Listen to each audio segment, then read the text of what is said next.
बच्चा एक से नहीं हो सकता। एक साइकिल में अगर सब कुछ बहुत अच्छा भी है, बेस्ट पॉसिबल चांसेस हैं प्रेगनेंसी होने के केवल 40%। अब ये बताइए कि इनफर्टिलिटी इतनी ज़्यादा क्यों बढ़ रही है? 30 to 40% केसेस में फीमेल डिपेंडेंट फैक्टर्स होते हैं। 30% केसेस में केवल मेल्स रिस्पॉन्सिबल होते हैं। 20% to 30% केसेस में बोथ फैक्टर्स होते हैं कि फीमेल फैक्टर्स भी हैं और मेल फैक्टर्स भी हैं। और 10% केसेस में अननोन फैक्टर्स होते हैं। एक सिंड्रोम है जिसको बोलते हैं laptop syndrome. It's not a text book thing, but जो लोग आईटी वाले लोग स्पेशली जैसे अपने पैरों पे लैपटॉप को रख के घंटों घंटों काम करते हैं, 2 घंटे 3 घंटे, तो लैपटॉप की हीट भी अफेक्ट करती है। अगर स्पर्म अच्छा बन रहा है लेकिन वो निकल नहीं पा रहा है तो कहीं ना कहीं ऑब्स्ट्रक्शन हो सकता है, रुकावट हो सकती है। जैसे अगर मान लीजिए एग बन रहा है लेकिन वो ट्रैवल नहीं कर सकता यूट्रस तक क्योंकि ट्यूब्स में ब्लॉकेज है, तो इसलिए प्रेगनेंसी नहीं हो पाती है। किसी भी फॉर्म का स्ट्रेस अगर है मेल को या फीमेल को, वो फर्टिलिटी को डायरेक्टली इम्पैक्ट करता है। नमस्कार, वंदे मातरम, जय हिंद। कैसे हैं आप लोग? तो एक बार फिर से आपका बहुत बहुत स्वागत है तिवारी जी टॉक शो में। आजकल की भाग दौड़ भरी जिंदगी में इनफर्टिलिटी यानी कि बाझपन के केसेस बहुत ज़्यादा बढ़ते जा रहे हैं। संतान ना होना एक दंपत्ति के लिए कितना कष्टकारी होता है, इसकी वजह क्या है, क्यों इनफर्टिलिटी केसेस इतने ज़्यादा बढ़ रहे हैं, इन सारे बातों पर आज बात करेंगे डॉक्टर नेहा से। डॉक्टर नेहा जो कि एक जानी मानी लैप्रोस्कोपिक और रोबोटिक सर्जन हैं और गाजियाबाद में प्रैक्टिस करती हैं। अगर अभी तक आपने तिवारी जी टॉक शो को सब्सक्राइब नहीं किया है तो सब्सक्राइब कर दीजिए और बेल आइकन भी दबा दीजिए, क्योंकि आपको हमारे आगे जितने भी एपिसोड आएंगे उनकी जानकारी, उनका नोटिफिकेशन मिलता रहेगा। तो डॉक्टर नेहा, सबसे पहले तो ये बताइए कि इनफर्टिलिटी को डिफाइन कैसे करेंगे, क्योंकि ये मेल और फीमेल दोनों में अलग अलग डेफिनेशन है इसकी या दोनों में एक है, तो इसको कैसे बोलते हैं कि हाँ किसी में इनफर्टिलिटी है? देखिए, सबसे पहली बात, बच्चा एक से नहीं हो सकता। केवल ये मैं बोल गया था। अच्छा, केवल स्त्री हो तो बच्चा नहीं हो सकता, केवल पुरुष हो तो बच्चा नहीं हो सकता। एक स्त्री और एक पुरुष का होना ज़रूरी है। तो इनफर्टिलिटी का मतलब है बांझपन, जो कि अगर एक स्त्री और एक पुरुष साथ में रेगुलर इंटरकोर्स में 1 साल तक रह रहे हैं और साथ में कोई कॉन्ट्रासेप्शन नहीं यूज़ कर रहे हैं, फिर भी प्रेगनेंसी ना हो पाए, उसे इनफर्टिलिटी या बांझपन कहते हैं। तो ये एपिसोड लास्ट तक देखिएगा, क्योंकि लास्ट में मैं आपसे एक क्वेश्चन पूछूंगा जिसका सही जवाब देने पर एक लकी विजेता को डॉक्टर नेहा से फ्री ऑनलाइन कंसल्टेशन मिलेगा। अच्छा, कुछ जैसे 6 महीने बाहर हैं, कहीं नौकरी कर रहे हैं, 6 महीने ही बेचारे घर पे रह पा रहे हैं, तो उसमें भी यही डेफिनेशन चलेगी? डेफिनेशन यही होती है। उनमें ऐसा एडवाइस किया जाता है कि आप कुछ टाइम साथ में रहें, और जनरली फीमेल्स को एडवाइस किया जाता है, जैसे मान लीजिए फीमेल गांव में है और मेल्स शहर में सर्विस करते हैं, ऐसा बहुत कॉमनली होता है, तो जनरली एडवाइस किया जाता है कि साल भर आप जाके मेल्स के साथ रहिए, और फिर भी नहीं हो पाता है तो उसमें इवैल्यूएशन की ज़रूरत होती है। एक साइकिल में अगर सब कुछ बहुत अच्छा भी है, बेस्ट पॉसिबल चांसेस हैं प्रेगनेंसी होने के केवल 40%। अच्छा, एक सिंगल साइकिल में, मतलब 1 मंथ बोल सकते हैं उसको? हाँ, बिल्कुल। अगर अंडा अच्छे से बन रहा है, नली ठीक है, बच्चेदानी ठीक है, सब कुछ बेस्ट पॉसिबल फैक्टर्स हैं, तब भी प्रेगनेंसी होने के चांसेस ऑन एवरेज कहें तो 20 to 30%, लेकिन बेस्ट पॉसिबल इंसिडेंसेस में भी सिर्फ 40% चांसेस होते हैं एक साइकिल में कंसीव करने के। तो 1 साल साथ में रहे और फिर भी कुछ नहीं हुआ तो इनफर्टिलिटी हो गई। अब ये बताइए कि इनफर्टिलिटी इतनी ज़्यादा क्यों बढ़ रही है? पुरुषों में भी महिलाओं में भी आजकल ये समस्या बहुत ज़्यादा देखने में आ रही है। तो ओवरऑल क्या फैक्टर्स हैं जिनके कारण आज समाज में ये मतलब उत्पादकता बोलेंगे कि ये घट रही है? इनफर्टिलिटी के बहुत सारे कारण होते हैं, जैसे कि मैंने आपको बोला स्त्री है, पुरुष है, तो 30 to 40% केसेस में फीमेल डिपेंडेंट फैक्टर्स होते हैं। 30% केसेस में केवल मेल्स रिस्पॉन्सिबल होते हैं। 20% to 30% केसेस में बोथ फैक्टर्स होते हैं कि फीमेल फैक्टर्स भी हैं और मेल फैक्टर्स भी हैं। और 10% केसेस में अननोन फैक्टर्स होते हैं, यानी मेल्स में भी कोई फैक्टर आइडेंटिफाई नहीं हो पाया, फीमेल्स में भी कोई फैक्टर आइडेंटिफाई नहीं हो पाया, फिर भी कंसीव नहीं हो पा रहा है। आपने बहुत सारे कपल्स देखे होंगे जो कि शादी के 6 साल बाद 7 साल बाद कंसीव कर जाते हैं, कभी कोई ट्रीटमेंट लेते हैं, कभी नहीं भी लेते हैं। तो उन केसेस को अनएक्सप्लेन इनफर्टिलिटी बोला जाता है, यानी जिनमें वैसे ऐसे कमी केस होंगे जो 5-6 साल में भी अगर ट्रीटमेंट ना लें, डॉक्टर के पास ना पहुँचे। आज के ज़माने में तो बहुत कम है, पहले ऐसे बहुत हुआ करते थे। हाँ, जो भगवान भरोसे थे कि देखा जाएगा। बिल्कुल। अगर कंसीव पहले कभी नहीं किया तो उसको प्राइमरी इनफर्टिलिटी बोला जाता है। अगर कोई लेडी एक बार कंसीव कर चुकी है और दोबारा से कंसीव नहीं कर पा रही है तो उसे सेकेंडरी इनफर्टिलिटी कहा जाता है। अब बात करें फीमेल फैक्टर्स की, तो फीमेल फैक्टर्स में बहुत सारे फैक्टर्स आते हैं। सबसे पहला है अंडा ना बन पाना। अंडकोश में अंडा बनता है, अंडा फूटता है, वो नलों में जाता है। अगर नले खुले हुए हैं तो नलों के थ्रू पास होता है और बच्चेदानी में पहुंचता है। अगर स्पर्म मिल गया उसे नलों में तब तो बन के वो जाइगोट बन जाता है और बच्चा लग जाता है। अगर नलों में उसको स्पर्म नहीं मिल पाया तो माहवारी आ जाती है स्त्री को। हमने बात करी अंडकोश के बारे में, नलों के बारे में। तीसरा होता है बच्चेदानी। बच्चेदानी में फैक्टर्स हो सकते हैं, जैसे बच्चेदानी की जो लाइनिंग होती है जिस पे बच्चा इम्प्लांट होता है, बच्चा जिस सतह पर रहता है, जिसको एंडोमेट्रियम बोलते हैं। तो एंडोमेट्रियम रिलेटेड फैक्टर्स होते हैं, जैसे टीबी में एंडोमेट्रियम ख़राब हो जाती है, इन्फेक्शंस में, एंडोमेट्राइटिस में एंडोमेट्रियम ख़राब हो जाती है। उसके अलावा कुछ रसौली हो जाना, आपने बहुत कॉमनली सुना होगा, स्त्री को रसौलियाँ हो गई या पॉलिप्स हो गए बच्चेदानी के अंदर। रसौली थोड़ा सा इंग्लिश में बताएंगे क्या कहते हैं? रसौली फाइब्रॉइड्स बच्चेदानी के अंदर की तरफ भी हो सकते हैं, बाहर की तरफ भी हो सकते हैं। फाइब्रॉइड्स फर्टिलिटी को बहुत अफेक्ट करते हैं। पॉलिप्स जो कि बच्चेदानी के अंदर की गांठें होती हैं, जो जिस जगह पर बच्चा लगता है उस जगह की गांठें होती हैं, वहाँ पर कोई भी गांठ हो तो वो बच्चे को पूरी तरह 100% तक भी इफ़ेक्ट कर सकती है फर्टिलिटी को। कंजेनाइटल फैक्टर्स होते हैं यूट्रस के, जैसे जन्म से ही बच्चेदानी में अंदर एक झिल्ली है या फिर यूट्रस 2 भागों में है, तो उन केसेस में बच्चा लगने में प्रॉब्लम हो सकती है या अबॉर्शंस के रिस्क बढ़ सकते हैं। बच्चेदानी के बाद आता है बच्चेदानी का मुंह। बच्चेदानी के मुंह के थ्रू ही स्पर्म अंदर ट्रेवल करता है, तो अगर उसके रिलेटेड कोई फैक्टर्स हैं कि बच्चेदानी का मुंह इन्फेक्शंस के कारण बंद है, या फिर सर्वाइकल म्यूकस बोलते हैं कि बच्चेदानी में सिक्रीशंस कम बन रहे हैं जिसके कारण स्पर्म ट्रैवल कर नहीं पा रहा है, तो सर्वाइकल म्यूकस के फैक्टर्स होते हैं। उसके अलावा वजाइना फैक्टर्स होते हैं, वजाइना रिलेटेड फैक्टर्स होते हैं, जैसे जन्म से ही उसमें कोई झिल्ली है या बंद है या इन्फेक्शंस के कारण कोई और दिक्कत है कि साथ में नहीं रह पाती है फीमेल, तो वजाइनल फैक्टर्स होते हैं। ये फीमेल डिपेंडेंट फैक्टर्स होते हैं जिसकी वजह से इनफर्टिलिटी हो सकती है। हार्मोनल फैक्टर्स होते हैं बॉडी में, जैसे थायराइड होता है, प्रोलैक्टिन होता है, और भी कुछ हार्मोन्स होते हैं जो अगर गड़बड़ा जाते हैं, जैसे पॉलीसिस्टिक ओवरीज में होता है, हार्मोन्स डिसबैलेंस हो जाते हैं, उनके कारण फर्टिलिटी नहीं हो पाती। ये जनरली एग बनने को हैम्पर करते हैं कि अंडा नहीं बन पाया या एंडोमेट्रियम बच्चेदानी की सतह जो है अच्छे से नहीं बन पाई। तो कोई भी फैक्टर, एक्सटर्नल फैक्टर जैसे smoking, tobacco consumption, excessive stress, कोई भी ऐसा फैक्टर है लाइफस्टाइल डिपेंडेंट कि बहुत ज़्यादा एक्सेसिव जंक फूड खाती है फीमेल या बहुत ओबीज है जिसके कारण ओवुलेशन हैम्पर हो रहा है, तो कोई भी फैक्टर अगर डायरेक्टली इनडायरेक्टली इन चीज़ों को हैम्पर करता है, एग बनना, ट्यूब्स में पेटेंसी ना होना, यूट्रस, सर्विक्स, वजाइना, इन सब में से किसी भी चीज़ को अगर कोई भी फैक्टर डायरेक्टली या इनडायरेक्टली हैम्पर करता है तो वो फीमेल रिलेटेड फैक्टर्स होते हैं। अब मेल्स की बात करें तो मेल्स में जैसे टेस्टिस से स्पर्म बनता है और उसके बाद फिर वो नले से होके निकलता है और उसके बाद पेनिस से बाहर जाता है। अगर इनमें से किसी भी चीज़ में कोई दिक्कत होती है, जैसे टेस्टिस में स्पर्म नहीं बन पा रहा है या स्पर्म कम बन रहे हैं, तो प्रॉब्लम हो सकती है। कुछ जेनेटिक सिंड्रोम्स होते हैं जिनमें मेल्स हैं लेकिन स्पर्म नहीं बन रहा है, जेनेटिक सिंड्रोम्स होते हैं, क्लाइनफेल्टर सिंड्रोम होते हैं, और भी बहुत सारे सिंड्रोम्स होते हैं जिनमें दिखने में वो पुरुष है लेकिन जेनेटिकली उसमें स्पर्म्स नहीं बन पाते हैं।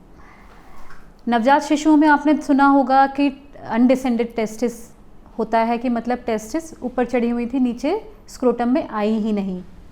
तो अगर वो जल्दी आइडेंटिफाई नहीं किया, अर्ली आइडेंटिफाई नहीं किया पेरेंट्स ने, डॉक्टर्स ने, आइडेंटिफाई नहीं किया तो वो बिकॉज बॉडी के अंदर तो टेम्परेचर हाई होता है, टेस्टिस बाहर स्क्रोटम में रहती हैं तो वो टेम्परेचर उनका लो रहता है, अप्रॉक्सीमेटली 1 to 2 डिग्रीज बॉडी से लोअर टेम्परेचर रहता है। तो अनडिसेंडेड टेस्टिस में क्या होता है कि अगर टेस्टिस ऊपर बॉडी के अंदर ही रह गई, स्क्रोटम में नहीं आ पाई, तो बिकॉज ऑफ हाई टेम्परेचर वो धीरे धीरे ख़राब हो जाती हैं। जब तक बच्चा एडल्ट फॉर्म में आता है, जब तक बड़ा होता है, तब तक टेस्टिस ख़राब हो जाती हैं। सोशल फैक्टर्स, एनवायरमेंटल फैक्टर्स, जैसे कि जो लोग बहुत ज़्यादा टाइट क्लोथिंग पहनते हैं तो because of high temperature air exposure नहीं होता है, टाइट क्लोथिंग की वजह से हाई टेम्परेचर इकट्ठा हो जाता है। मतलब अंडरगारमेंट की बात कर रही हैं? अंडरगारमेंट्स, पैंट्स, जैसे बहुत टाइट जीन्स पहनने का चलन था एक, है अभी भी चलन है। बिल्कुल, अब तो फिर से फ्लेयर्ड जीन्स का फैशन है, लेकिन एक टाइम पे बहुत ज़्यादा टाइट क्लोथिंग का फैशन था, बोथ मेल्स में फीमेल्स में। हाँ। तो उसमें फीमेल्स को तो वेरिकोज वेन्स की प्रॉब्लम हुई, लेग में, यहाँ तक कि ऐसे भी किस्से सुनने में आए कि बेहोश होकर गिर गई क्योंकि पैरों से ब्लड सप्लाई हार्ट तक पहुँच ही नहीं पाई जी। मेल्स में because of tight clothing scrotum में टेम्परेचर बहुत हाई हो जाता है और टेस्टिस खराब होने का डर रहता है, या फिर स्पर्मेटोजेनेसिस पुअर हो जाता है, स्पर्म क्वालिटी खराब हो जाती है। ओके। और जैसे जो लोग हाई टेम्परेचर्स पे काम करते हैं प्रोफेशंस में, जैसे जो लोग सन एक्सपोजर, जिनका पूरे दिन भर धूप में खड़ा रहना है, या फिर फर्नेस में काम करते हैं जहाँ बहुत हाई टेम्परेचर होता है, तो उसमें भी यही प्रॉब्लम आती है। तो उनको एडवाइस किया जाता है कि आप थोड़ा सा कवर में रहें, थोड़ा शेड में रहें, आप कैप यूज़ करें, थोड़ा एक शेड में खड़े रहने की कोशिश करें। तो अफ्रीकन कंट्रीज़ में तो मैडम वैसे भी हाई टेम्परेचर रहता है, तो नहीं, ऐसा नहीं है कि वो पूरे सन में ही खड़े हैं। अगर डेजर्ट्स की बात करें तो इंसान अगर धूप में खड़ा रहेगा पूरे दिन तो वैसे ही चक्कर खा के गिर जाएगा, तो ऐसा नहीं है। हाई टेम्परेचर्स होते हैं बट लोग उससे प्रोटेक्टेड रहते हैं, पूरे दिन भर धूप में नहीं खड़े। या उन्होंने अडॉप्ट कर लिया होगा, ऐसा भी हो सकता है। बॉडी की हीट अगर बहुत ज़्यादा होती है तो कोई भी, आपने देखा होगा कि पर्सन चक्कर खा के गिर सकता है, बॉडी की पूरी ओवरऑल फंक्शंस पे असर पड़ता है। तो ऐसे ही टेस्टिकुलर फंक्शंस पे भी असर पड़ता है। एक सिंड्रोम है जिसको बोलते हैं लैपटॉप सिंड्रोम।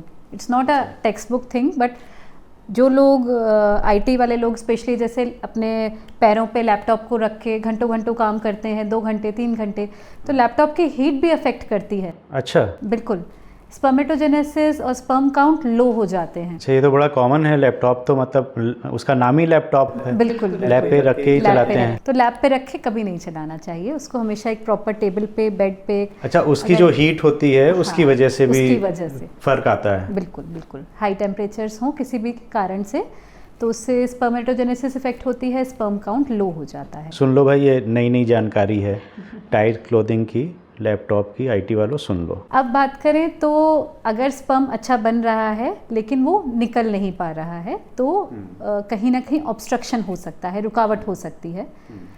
तो अगर कहीं भी ट्यूब में रुकावट होती है, ये जेनेटिकली भी होती है, बिकॉज ऑफ इन्फेक्शंस भी होती है, तो स्पर्म ट्रैवल नहीं कर पाता। मतलब टेस्टिस में स्पर्म्स बन रहे हैं, नॉर्मल बन रहे हैं, लेकिन वो निकल नहीं पा रहे हैं।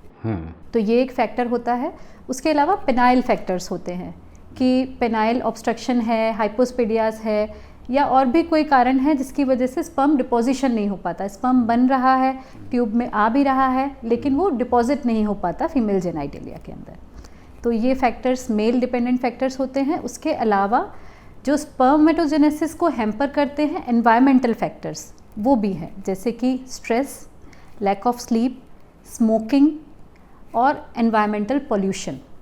ये सब चीज़ें भी किसी ना किसी फॉर्म में स्पर्मेटोजेनेसिस को अफेक्ट करती हैं और स्पर्म काउंट को हैम्पर करती हैं। मेल फीमेल दोनों के लिए? दोनों में अल्कोहल हटा दिया आपने? अल्कोहल का भी इफेक्ट है अगर हैवी क्वांटिटीज़ में। अच्छा, हैवी की कुछ डेफिनेशन ऐसा कुछ बता सकते हैं? डेफिनेशन नहीं है। जनरली जब हम कपल्स को एडवाइस करते हैं, जब इनफर्टिलिटी लेके आते हैं, तो हमेशा हम यही एडवाइस करते हैं कि आप अल्कोहल भी बंद करें।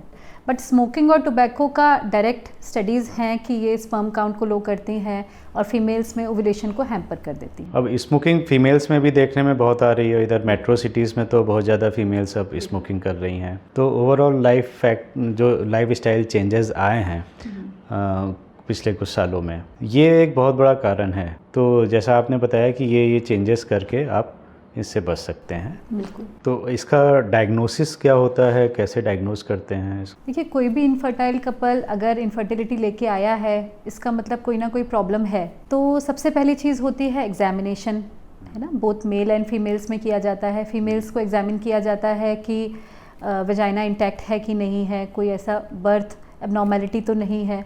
अल्ट्रासाउंड से देखा जाता है यूट्रस को, ट्यूब्स को, ओवरीज को। उसके अलावा ट्यूबल टेस्ट किए जाते हैं कि ट्यूब्स फंक्शनिंग है या नहीं। ओवुलेशन के टेस्ट किए जाते हैं कि अंडा बन रहा है, बन के फूट रहा है। हार्मोनल टेस्ट किए जाते हैं फीमेल्स में, मेल्स में, दोनों में, कि हार्मोन्स ठीक काम कर रहे हैं या नहीं। अगर ये सब कुछ ठीक होता है तो हम ये मान के चलते हैं कि सब ठीक है, तो प्रेगनेंसी हो जानी चाहिए। मेल्स में थायराइड टेस्ट बहुत इंपॉर्टेंट होता है, शुगर टेस्ट बहुत इंपॉर्टेंट होता है, जो हम सारे मेल्स को एडवाइस करते हैं। उसके अलावा स्पर्म काउंट होता है, सीमेन एनालिसिस की जाती है, जिसमें स्पर्म काउंट, स्पर्म मोफोलॉजी और इन्फेक्शंस के लिए देखा जाता है। जिन केसेस में प्रॉब्लम लगती है तो उनको हम रेफ़र करते हैं इधर यूरोलॉजिस्ट के पास या फिर एंड्रोलॉजिस्ट के पास, जो कि एग्जामिन करते हैं। अगर ज़रूरत लगती है तो टेस्टिस का अल्ट्रासाउंड किया जाता है। वेरिकोसील के लिए देखा जाता है, जो कि एक एबनॉर्मेलिटी होती है जिसमें टेस्टिस के चारों तरफ की नसें बहुत मोटी हो जाती हैं, फूल जाती हैं, जो कि हाई टेम्परेचर पैदा करती हैं टेस्टिस के अराउंड, और स्पर्म्स नहीं बन पाते हैं या कम हो जाते हैं। बाकी फैक्टर्स होते हैं अनएक्सप्लेन फैक्टर्स, जिनके लिए कुछ टेस्ट अवेलेबल हैं, बट हम जनरली उनको नहीं कराते हैं अनटिल अनलेस हम सारी चीज़ें ट्राई कर चुके होते हैं। तो ये जो फीमेल इनफर्टिलिटी है तो ऑफ कोर्स वो गायनी के पास में जाएगा। मेल इनफर्टिलिटी के पास अगर कोई पेशेंट है तो आप ही ट्रीट करती हैं या रिफ़र करती हैं? बेसिकली इट डिपेंड करता है कि प्रॉब्लम कहाँ पर है। जैसे हमने बेसिक इवैल्यूएशन हम मेल्स का करते हैं, कोई भी दिक्कत नज़र आती है, अगर मान लीजिए स्पर्म काउंट ठीक है, थोड़ा सा लो है, या स्पर्म मॉर्फोलॉजी ठीक है, थोड़ी सी पुअर है, तो उसमें जनरली हम पेशेंट को एडवाइस करते हैं लाइफस्टाइल फैक्टर्स, कि आप स्मोकिंग कट डाउन करिए या स्मोकिंग बिल्कुल बंद करिए, आप टोबैको कट डाउन करिए, आप अल्कोहल बंद करिए। अगर एनवायरमेंटल फैक्टर्स हैं आपके, जैसे आप बाइक पे ट्रैवल करते हैं तो अपना चेहरा ढक के रखिए, पोल्यूशन एक्सपोजर को कम करिए। और हाई टेम्परेचर पे जिनका एक्सपोजर है उनको हम बोलते हैं कि आप हाई टेम्परेचर से बचिए, ऐसे आप थोड़ा सा छाया में खड़ा हुआ करिए। जो आपका काम है उसमें थोड़ा सा आप कोशिश करिए कि बीच में आप बाहर आ सकें, या फिर बाहर आके एक बार आप नहा लें, ठंडा पानी पी लें। इस तरीके की चीज़ें हम जनरली एडवाइस करते हैं। फीमेल्स में एक चीज़ रह गई कि अगर हमें यूट्रस रिलेटेड कोई फैक्टर नज़र आता है तो हम हिस्ट्रोस्कोपी एडवाइस करते हैं, या फिर हिस्ट्रो लैप्रोस्कोपी एडवाइस करते हैं, ये देखने के लिए कि बच्चेदानी के अंदर की कैविटी कैसी है, अंदर जो एंडोमेट्रियम है, झिल्ली है, उसमें कोई प्रॉब्लम तो नहीं है, कोई पॉलिप तो नहीं है। क्या होता क्या है? ये टेस्ट होता है, ब्लड टेस्ट होता है? नहीं, ये एक टेस्ट है और एक तरीके से सर्जरी भी है। जैसे हिस्ट्रोलैप्रोस्कोपी होती है, अगर कोई प्रॉब्लम नज़र आती है तो साथ के साथ उसे ठीक भी किया जाता है। जैसे ट्यूब्स में कहीं ब्लॉकेज होती है तो लैप्रोस्कोपी के द्वारा उसको खोल दिया जाता है। ऐसे ही हिस्ट्रोस्कोपी से हमने देखा कि बच्चेदानी के अंदर दूरबीन डाल के हमने देखा कि कोई पॉलिप है या कोई फाइब्रॉइड है, तो उसको साथ के साथ निकाल भी दिया जाता है। नलों में कोई ब्लॉकेज है तो उसको तार डाल के खोला जाता है या सर्जरी द्वारा खोला जाता है। तो अब इसके ट्रीटमेंट पे अगर बात करें तो ट्रीटमेंट क्या है, इस पे कुछ थोड़ा सा बताइए आप। देखिए, जो भी फैक्टर आइडेंटिफाई होता है फीमेल रिलेटेड या मेल रिलेटेड, उसको करेक्ट किया जाता है इधर बाय मेडिसिन्स और बाय सर्जरी। और मेडिकेशंस से जनरली जो है फ़ायदा लग जाता है। जिन केसेस में फ़ायदा नहीं लगता है तो उसमें सर्जरी के लिए भी जाना पड़ता है। कोई ऐसा फैक्टर है जैसे फाइब्रॉइड्स हैं, पॉलिप है, मेल्स में अगर एपिडिडाइमल फैक्टर्स हैं या वास्ट डिफरेंस में फैक्टर्स हैं जो कि ब्लॉक्ड है, तो उन सबको खोला जा सकता है। तो कंसीव पेशेंट उसके बाद नेचुरली कर सकता है। जिन केसेस में सब कुछ करने के बाद भी कंसीव नहीं हो पाता तो उनमें IUI या IVF का रोल होता है। IUI जनरली उन केसेस में किया जाता है जिनमें मेल्स में प्रॉब्लम होती है, यानी कि स्पर्म बन रहा है लेकिन अंदर डिपॉजिट नहीं हो पा रहा है, तो उसमें स्पर्म को कॉन्सेंट्रेट करके यूट्रस में डायरेक्टली इंजेक्ट कर दिया जाता है। और IVF की बात करें तो IVF में कोई सा भी फैक्टर हो तो उसके लिए वो काम करता है। जनरली ट्यूबल फैक्टर्स के लिए IVF प्रेफरेबल होता है। जैसे अगर मान लीजिए एग बन रहा है लेकिन वो ट्रैवल नहीं कर सकता यूट्रस तक क्योंकि ट्यूब्स में ब्लॉकेज है, तो इसलिए प्रेगनेंसी नहीं हो पाती है, उन केसेस में एग को आर्टिफिशियली इंजेक्शन से बनाया जाता है, एग्स को निकाल लिया जाता है। ऐसे ही मेल्स में स्पर्म को निकाल लिया जाता है और उनको मिक्स करके एक प्रेगनेंसी ऑब्टेन होती है और उसको यूट्रस में इम्प्लांट कर दिया जाता है। चलिए, ट्रीटमेंट के बारे में फिर एक एपिसोड मुझे लगता है और बनाना पड़ेगा, तो ये पार्ट 2 में आपसे डिटेल में जानेंगे इसका ट्रीटमेंट क्या होता है। जाते जाते अगर कुछ आप टिप्स दे दें इनफर्टिलिटी से बचने के लिए तो अच्छा रहेगा। अगर इनफर्टिलिटी की बात करें और आप अगर नेचुरली कंसीव करने में विलिंग हैं तो आपके लिए मैं 5 टिप्स देना चाहूँगी। सबसे पहला है, अगर वेट ज़्यादा है, ओबीज़ हैं, तो वेट लॉस करिए।